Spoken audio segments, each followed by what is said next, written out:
अस्सलामुअलैकुम, नमस्कार दोस्तों। फिलहाल इजराइल सीरिया पर हमला कर रहा है।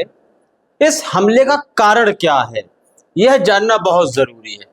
तो वहां एक ड्रूज समूह है, ड्रूज जनजाति है, जिसकी सुरक्षा के लिए इजराइल हमले कर रहा है। इस वीडियो में हम 3 पार्ट में समझेंगे कि आखिर इस लड़ाई का असल मकसद क्या है, मुद्दा क्या है।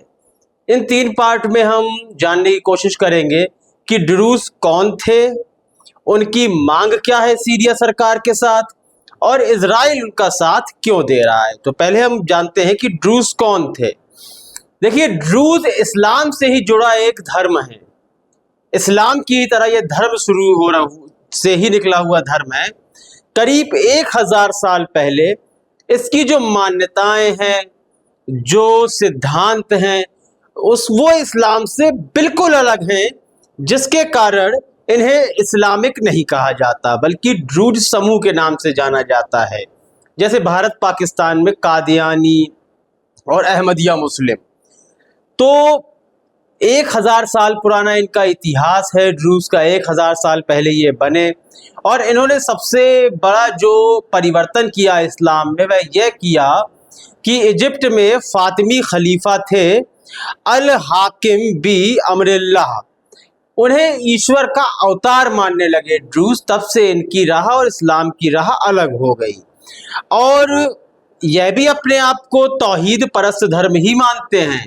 यह मल्टी गॉड्स पे विश्वास नहीं करते, लेकिन जैसा कि मैंने बताया कि यह खलीफा को ईश्वर का अवतार मानते हैं। आगे चलते हैं हम इसमें।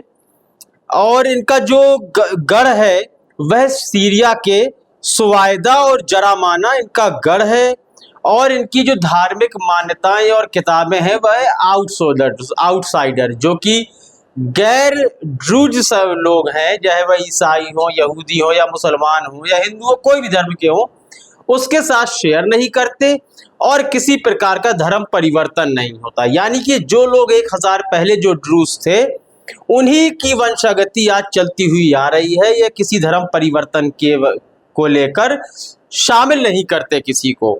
अब इनकी मांग क्या है सीरियाई सरकार से, मैं आपको बताता हूं। सुवायदा और जरामाना में इनका गढ़ है। वह चाहते हैं कि पुलिस और आंतरिक सुरक्षा उन्हीं के हाथ में हो, गैर ड्रूज लोगों के हाथ में सुरक्षा और पुलिस व्यवस्था ना हो। दूसरा, स्थानीय अदालतें और सुरक्षा भी उन्हीं के द्वारा संचालित की जाए। यानी कि अदालतों में वकील हुए या जज हुए, यह सारी व्यवस्था उन्हीं के हाथ में होनी चाहिए। हथियार रखने का अधिकार चाहिए उन्हें, किसी भी तरह का हथियार रख सकते हैं। सरकार के प्रतिनिधित्व में उन्हें मांग चाहिए। यूएन या किसी बाहरी देश की उन्हें सुरक्षा भी चाहिए। तो देखिए, सीरिया के अंदर सीधे सीधे एक नया देश बनाने की यह मांग है कि किसी भी तरह का हथियार रखना चाहते हैं, उन्हें यूएन या कोई बाहरी सुरक्षा भी चाहिए। स्थानीय अदालतों में भी ड्रूज लोग होंगे, पुलिस में भी ड्रूज होंगे। तो आप खुद सोचें कि कोई लोकतांत्रिक सरकार उन्हें सरकार में प्रतिनिधित्व कैसे देगी, जो इतने सारे हथियारों और संसाधनों के साथ सरकार पर लगातार हमलावर रहता है, और उसका यह मानना है कि गैर ड्रूज सिपाही यानी सीरियाई सेना उनके इन 2 इलाकों में, सुवायदा और जरामाना इलाके में, बिल्कुल भी दाखिल ना हो पाए।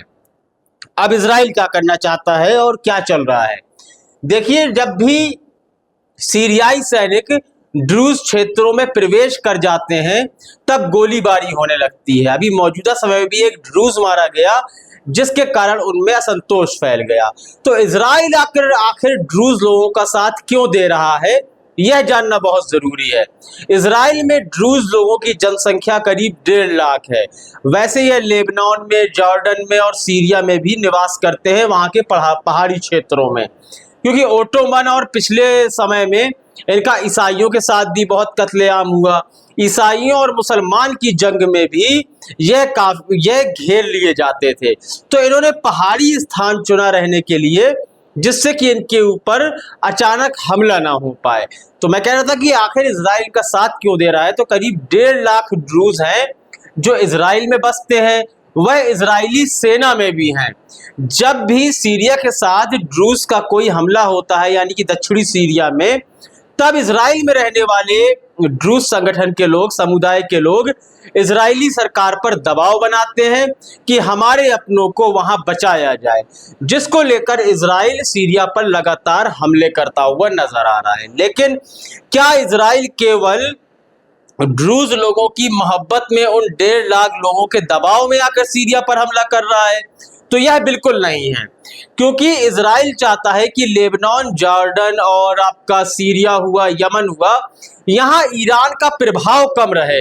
हिजबुल्लाह हो गया संगठन, इनके प्रभाव से दूर रखना चाहता है और सीरिया में, दक्षिणी सीरिया में अपना बेस बनाकर वह ईरान को नियंत्रण में रखना चाहता है। सीरिया में जिस तरह तेल को लेकर ISIS भी आया, रूस भी वहां शामिल रहा, अमेरिका भी शामिल रहा, तो आज भी वही जंग जारी है और सीरिया के को खंडित करने का जो प्लान है ईरान पर दबाव बनाने के लिए, इसको लेकर इजराइल लगातार ड्रूज लोगों का साथ देता है, उन्हें हथियार प्रोवाइड कराता है। ड्रूज की जो मैंने खासियत बताई है इस संगठन की, किसी देश के भीतर इस तरह के संगठन को आतंकवादी संगठन कहा जाता है और इजराइल सीरिया के भीतर इस आतंकवादी संगठन का पोषण करने का काम कर रहा है, उन्हें हथियार दे रहा है और उनके उत्साह में वर्धन कर रहा है, उत्साहवर्धक बातें करता है और उनके उत्साह को बढ़ाने का काम कर रहा है। तो सीरिया के इस आतंकी संगठन ड्रूज के बारे में आपका क्या ख्याल है, क्या राय है? क्या इजराइल को इसका साथ देना चाहिए और इजराइल का आखिर मकसद क्या है? आपको क्या लगता है? कमेंट सेक्शन में अवश्य बताएं।